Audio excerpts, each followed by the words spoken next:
Property investing basics, calculating return on investment. Turn down for what? Turn down for what? Hey, what's up guys? Hope you're all well. So I am bringing you a series of videos over the next few weeks, all about property investing basics. And I'm kind of inspired to do these videos based on last week's video, which was all about options and delayed completions.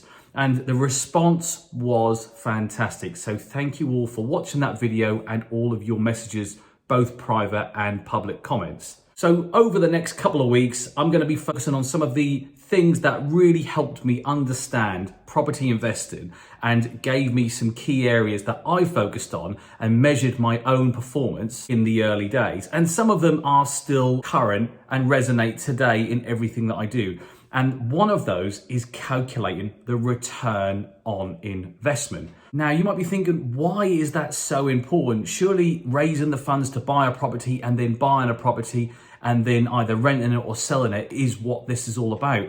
And you would be right. But understanding the numbers can help you in your due diligence when working out if a deal is right for you or even a good deal overall. And lots of people use different measuring tools. Some people like gross yield, some people like cash margin, others like what it's going to look like, how it's going to make them feel. There's so many different ways you can measure and convince yourself to buy a property.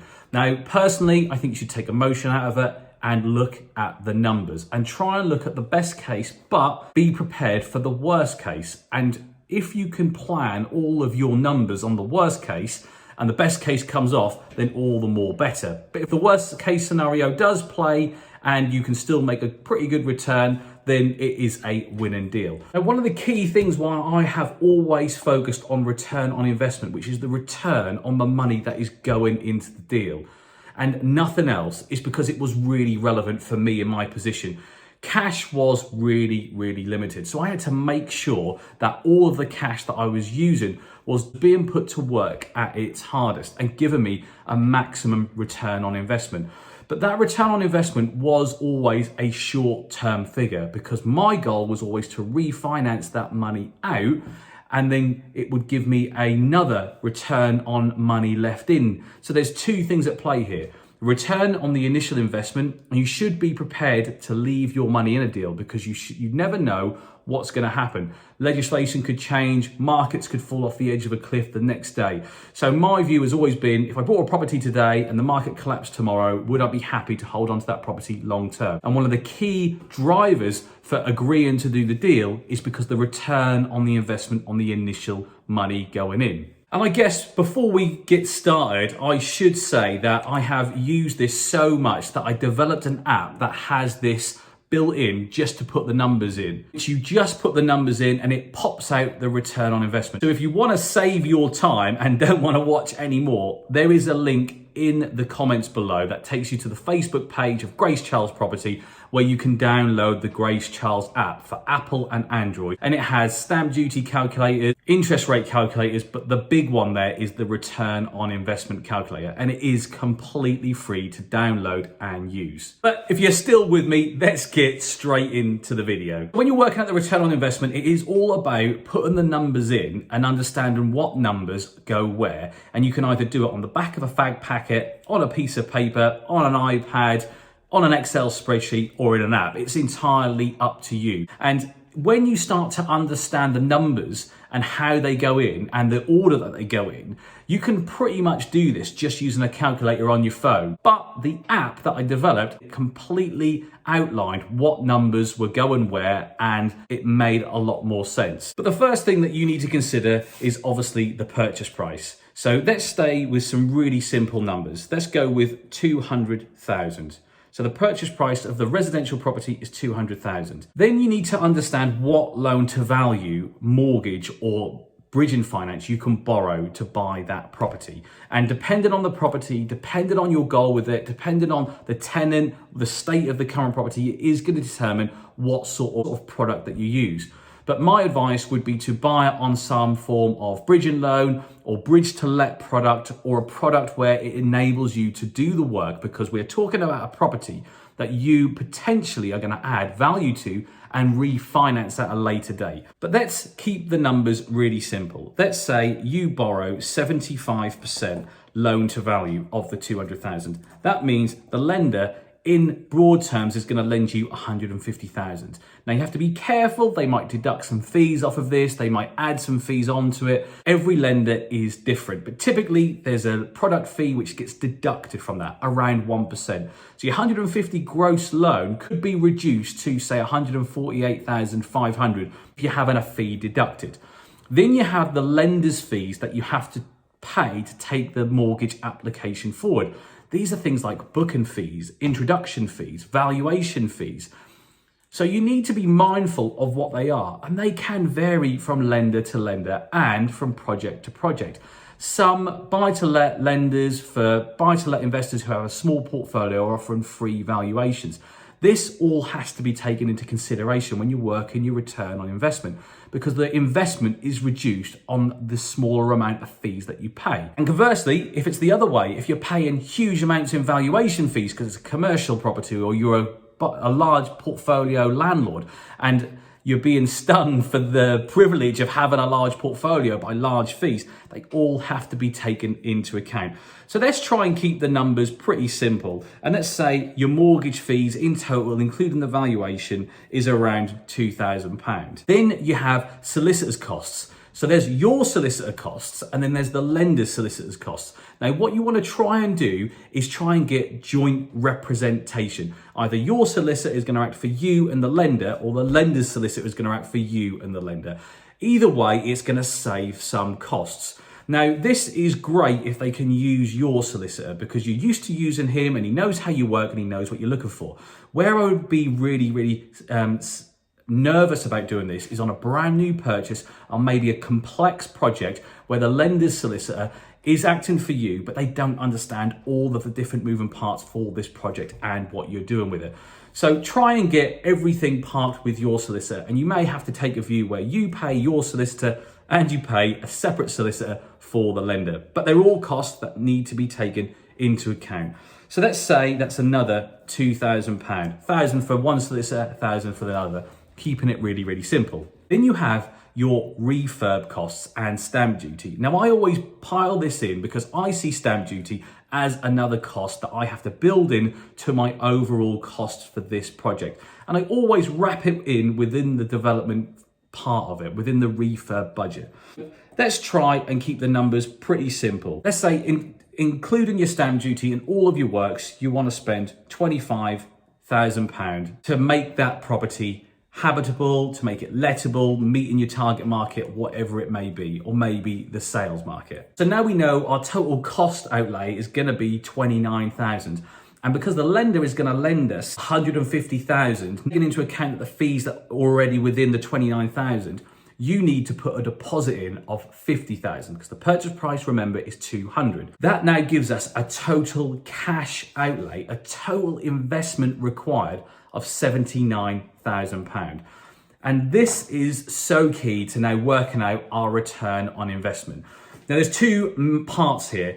Are we going to sell the property or are we going to rent it? So let's do the sales return on investment first of all, because that's pretty easy. And to keep the numbers really simple, let's say both examples, whether you're selling it or whether you're renting it, take 12 months to sell or get a paying tenant in. Doing the sale first, you've got a sale price, let's say it's £400,000.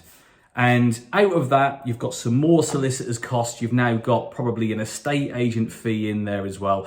And you may have a lender redemption charge. So let's wrap up all of those costs in to be, say, £5,000. So let's keep the numbers simple and say total with solicitors, early repayment charges or redemption charges, and estate agents, we're up there at 5,000. So we now have a total cost of 84,000. And we know when we sell the property for 400,000, we've got to repay 150k to the lender. Plus we've got to repay our investment, which was 84,000. That gives us a total cost of 234,000 for this project. But we've sold it for 400,000. So our gross profit, so our profit in the deal is 166,000, which is pretty strong based on these numbers. And that would actually give a return on the investment, the total costs of 84,000 of 197%. That basically means for the money that you've put in, 84,000, you've near on doubled it in 12 months. Let's say you do it quicker than 12 months. Let's say you do it over 10 months or 8 months.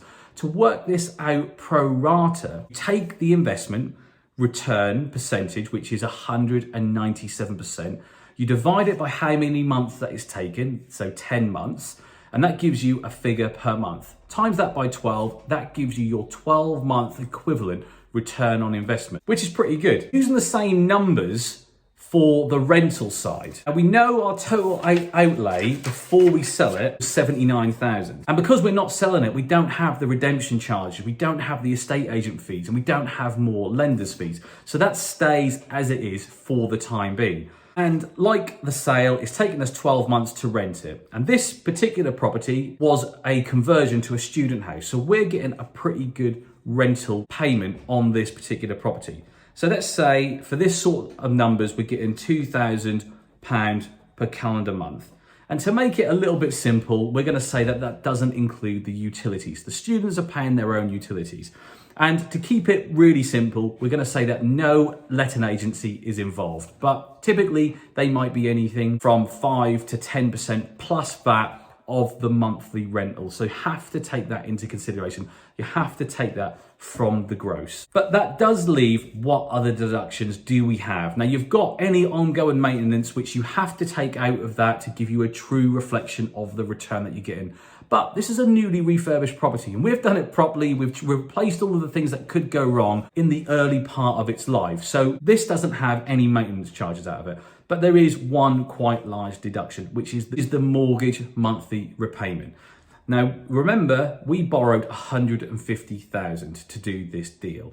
And the product was around 4.5%, which is pretty typical for a HMO product in this marketplace. So we've borrowed 150,000 and like I say, it's around 4.5%. So that would give us a mortgage repayment of around 565 per calendar month. So now how you work out the return on the investment, the 79,000 that you've put into the deal, is you take your £560 mortgage payment and you times it by 12. That gives us £6,720 over the 12 months. Then you take your rental income, which is £2,000 per month, and you times that again by 12, which gives us £24,000 over the year. You take the mortgage payments off of the 24,000, so 24,000 minus 6,720, and that gives us a gross income. That gives us a gross profit of £17,280 over the 12 months.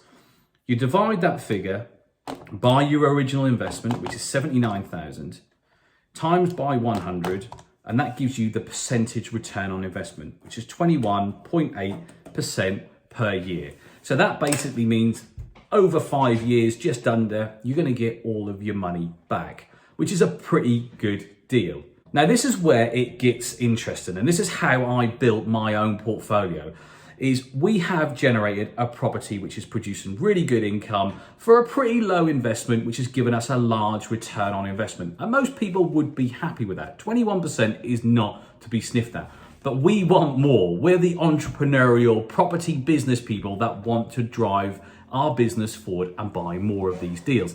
Now, to do that, we need more cash, which means we need to refinance some of, if not all of, that 79,000 out of the deal. And how we do that is we now take this property, we go back to the original lender or we go to a new lender and we get a further advance or a refinance, and we refinance based on the increased value. Now remember the value when we were going to sell it, it was 400,000. Now down valuations is a part of every property investor's daily life. Now let's assume we're in today's market, which is booming, and that 400k is a booming price, but we're not going to get that on a valuation. We're probably going to get like 350 or 325.